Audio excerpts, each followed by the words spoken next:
মুর্শিদাবাদে হুমায়ুন কবিরের বাবরি মসজিদ নির্মাণের বিরোধিতা করে দায়ের করা জনস্বার্থ মামলা খারিজ করল কলকাতা হাইকোর্ট। ভারপ্রাপ্ত প্রধান বিচারপতি সুজয় পালের বক্তব্য, মামলাকারী আদালতের কাছে বাবরি মসজিদ নির্মাণ বন্ধ করার যে আর্জি জানিয়েছেন সেই আর্জি আইনত আদালতে জানানো যায় না, তা আইনসঙ্গত নয়, সেই জন্য মামলা খারিজ করা হচ্ছে। আইনজীবীরা জানান, হুমায়ুন কবির একটা ব্যক্তিগত সম্পত্তির ওপর এই মসজিদ নির্মাণের কথা ঘোষণা করেছেন। এর বিরুদ্ধে আপত্তি জানিয়ে রাজ্য প্রশাসনের কাছে আবেদন করা যেত, কিন্তু সরাসরি আদালতে এই আবেদন করা যায় না। এই বিষয়ে আমাদের প্রতিনিধি মানস নস্কর কি প্রতিবেদন তুলে ধরেছেন, আসুন শোনাই আগে আপনাদের। কবিরের বাবরি মসজিদ নির্মাণের বিরোধিতা করে কলকাতা হাইকোর্টে দায়ের হওয়া জনস্বার্থ মামলা খারিজ করে দিল কলকাতা হাইকোর্ট। কলকাতা হাইকোর্টের ভারপ্রাপ্ত বিচারপতি সুজয় পাল ও বিচারপতি পার্থসারথী সেনের ডিভিশন বেঞ্চ পদ্ধতিগত ত্রুটি থাকার জন্য এই মামলা খারিজ করে দিয়েছেন। মামলাকারীর বক্তব্য ছিল, হুমায়ুন কবির তিনি বেলডাঙ্গায় যে বাবরি মসজিদের ভিত্তিপ্রস্তর স্থাপন করেছেন, সেখানে বাবরি মসজিদের নির্মাণের কাজ হচ্ছে, তিনি জেলা প্রশাসনের আদৌ সম্মতি নিয়েছিলেন কিনা সেই নিয়ে প্রশ্ন তুলেছিলেন মামলাকারী। এবং হুমায়ুন কবির জেলা প্রশাসনের সম্মতি ছাড়াই বেলডাঙ্গার ওই এলাকায় বাবরি মসজিদ নির্মাণের কাজ করছেন বলে তিনি অভিযোগ করেছিলেন। কিন্তু ভারপ্রাপ্ত প্রধান বিচারপতি সুজয় পালের ডিভিশন বেঞ্চ জানিয়েছে, এই এইভাবে এই ধরনের মামলার ক্ষেত্রে সাধারণত মামলাকারী প্রথমে জেলা প্রশাসনের কাছে অভিযোগ জানাতে পারতেন, বা জেলা প্রশাসনের কাছে তার যা বক্তব্য তিনি সেখানে তা জানাতে পারতেন। সরাসরি কলকাতা হাইকোর্টে এসে এইভাবে মামলা করা যায় না। আইনজীবীদেরও বক্তব্য, পদ্ধতিগত ত্রুটি থাকার জন্যই এই মামলা খারিজ করে দিয়েছে ভারপ্রাপ্ত প্রধান বিচারপতির ডিভিশন বেঞ্চ। প্রসঙ্গত, মুর্শিদাবাদের প্রাক্তন তৃণমূল নেতা, সম্প্রতি তৃণমূল থেকে তাকে বহিষ্কার করা হয়েছে। তৃণমূল নেতা হুমায়ুন কবির তিনি বেশ কিছুদিন ধরেই নতুন রাজনৈতিক দল তৈরির ঘোষণা করছেন এবং বাবরি মসজিদ নির্মাণকে কেন্দ্র করে রীতিমতো সাড়া ফেলে দিয়েছেন গোটা দেশেই। তিনি কিছুদিন আগে সমাজ মাধ্যমে এবং সংবাদ মাধ্যমে ফলাও করে উল্লেখ করেন যে বাবরি মসজিদ, যা আমরা জানি কংগ্রেস সরকারের আমলে যে বাবরি মসজিদকে ভাঙা হয়েছিল, সেই বাবরি মসজিদ ফের মুর্শিদাবাদেই তিনি নির্মাণ করবেন এবং সংখ্যালঘু রাজ্যে 37% সংখ্যালঘু মানুষ রয়েছে, তাদের জন্য তাদের স্বার্থেই তিনি মুর্শিদাবাদেই এই বাবরি মসজিদ নির্মাণ করবেন এবং 6 ডিসেম্বর তার ভিত্তিপ্রস্তর স্থাপন করার কথা ছিল। রীতিমতো তিনি লোকজন আমন্ত্রণ করে মুর্শিদাবাদের বেলডাঙ্গায় বাবরি মসজিদের ভিত্তিপ্রস্তর স্থাপনের কাজ করেছেন।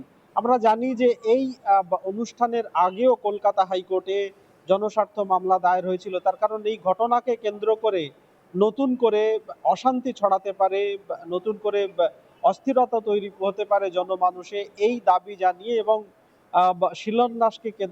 শিলান্যাস যাতে আটকানো হয় এবং সেই অনুষ্ঠান যাতে বন্ধ করা হয় সেই আর্জি জানিয়ে কলকাতা হাইকোর্টে জনস্বার্থ মামলা দায়ের হয়েছিল।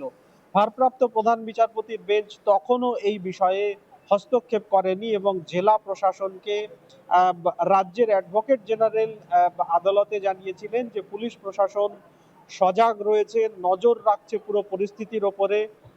সেই পরিপ্রেক্ষিতে ভারপ্রাপ্ত প্রধান বিচারপতি সেই মামলা খারিজ করে দিয়েছিলেন এবং রাজ্য প্রশাসনকে শান্তি ও শৃঙ্খলা যাতে বজায় থাকে সেদিকে নজর রাখার নির্দেশ দিয়েছিলেন। একই সঙ্গে কেন্দ্রের পক্ষ থেকে জানানো হয়েছিল, যেহেতু ওই এলাকায় বেশ কয়েক মাস আগে ওয়াকফ সংশোধনী আইনকে কেন্দ্র করে অশান্তির ঘটনা ঘটেছিল এবং সেখানে ইতিমধ্যেই 19 কোম্পানি কেন্দ্রীয় বাহিনী অলরেডি সেখানে মোতায়েন রয়েছে, সেই জন্য ভারপ্রাপ্ত প্রধান বিচারপতির ডিভিশন বেঞ্চ এলাকায় যাতে শান্তি শৃঙ্খলা বজায় থাকে তার উপরে পুলিশ প্রশাসনকে নজর রাখার নির্দেশ দিয়েছিলেন। আলাদা করে তিনি আর ওই মামলায় কোনো নির্দেশ দেননি। তারপরেই এই বাবরি মসজিদ নির্মাণের বিরোধিতা করে এই জনস্বার্থ মামলাটি দায়ের হয়েছিল, সেই মামলাও আজকে ভারপ্রাপ্ত প্রধান বিচারপতির বেঞ্চ খারিজ করে দিয়েছে। প্রসঙ্গত, আমরা জানি যে হুমায়ুন কবির তিনি বেশ কিছুদিন আগেই সংবাদ মাধ্যমে এবং বিভিন্ন সমাজ মাধ্যমে উল্লেখ করেছিলেন যে বাবরি মসজিদ তিনি মুর্শিদাবাদে নির্মাণ করবেন এবং তার জন্য যদি 100 জনকে শহীদ হতে হয় তাকে সহ তিনি হবেন এবং পাল্টা তার জন্য 500 জনকে শহীদ করে দেবেন বলে এরকম বিতর্কিত মন্তব্য করেছিলেন। তারপরেই রীতিমতো সাড়া পড়ে যায় জনমানুষের রাজনৈতিক ক্ষেত্রেও। তারপরেই তৃণমূল সরকার তাকে দল থেকে বহিষ্কার করে এবং তিনি আগে থেকেই ঘোষণা করছিলেন যে তৃণমূল বা কংগ্রেস যদি দল তাকে যদি বিতাড়িত করে তাহলে তিনি নতুন দল করবেন। ইতিমধ্যে সেই ঘোষণাও করেছেন তিনি সংবাদ মাধ্যমে যে নতুন দল খুব শীঘ্রই তিনি ঘোষণা করবেন। তবে বাবরি মসজিদ নির্মাণকে কেন্দ্র করে যে জনস্বার্থ মামলা হয়েছিল নির্মাণের বিরোধিতা করে, সেই মামলা আপাতত খারিজ করে দিল কলকাতা হাইকোর্ট। পদ্ধতিগত ত্রুটি থাকার জন্য মামলা খারিজ করে দিয়েছে আদালত। মুর্শিদাবাদে বেলডাঙ্গায় বাবরি মসজিদ নির্মাণের জন্য সহৃদয় ব্যক্তিরা মুক্ত হস্তে দান করেছেন। টাকা বোঝাই মোট 12টা ট্রাঙ্ক জড়ো করা হয়েছে, সেই সঙ্গে একটা বস্তাও রয়েছে। বাবরি মসজিদ নির্মাণের টাকার পরিমাণ এত বেশি যে সেই টাকা কাউন্ট করতে বেশ কিছু মানুষকে নিয়োগ করা হয়েছে। নগদ ছাড়াও অনলাইন এবং ব্যাংকে জমা পড়েছে টাকা। এই টাকা গোনার জন্য মোট 30 জনকে নিয়োগ করা হয়েছে। প্রথম দিন রাত 12টা পর্যন্ত টাকা গোনার কাজ হয়। এই কাজের স্বচ্ছতা বজায় রাখতেই নাকি 30 জনকে নিয়োগ করা হয়েছে। গত 6ই আগস্ট বেলডাঙ্গায় বাবরি মসজিদে শিলান্যাস করেছেন তৃণমূলের সাসপেন্ডেড নেতা হুমায়ুন কবির। শিলান্যাসের মঞ্চ থেকেই তিনি ঘোষণা করেছিলেন এই মসজিদ নির্মাণের জন্য মোট বাজেট 300 কোটি টাকা। তার কথায় আপাতত 300 কোটি। তবে প্রজেক্ট সম্পূর্ণ করতে গিয়ে বাজারে যদি মেটেরিয়াল কস্ট বেড়ে যায় সেক্ষেত্রে বাজেট বাড়তে পারে। এই বিপুল অঙ্কের টাকা দিয়ে শুধু মসজিদই নয়, সেই সঙ্গে হাসপাতাল, কলেজ, গাড়ি পার্কিংয়ের ব্যবস্থা, রেস্তোরাঁ ইত্যাদি তৈরি হবে। ভিত্তিপ্রস্তর তৈরির দিন দেখা গিয়েছিল মাথায় করে ভ্যানে করে ইট নিয়ে এসেছিলেন শয়ে শয়ে মানুষ।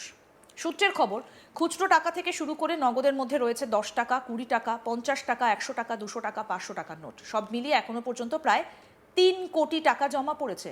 দেখুন, সেই টাকা গুনতে রীতিমতো লোক রাখা হয়েছে।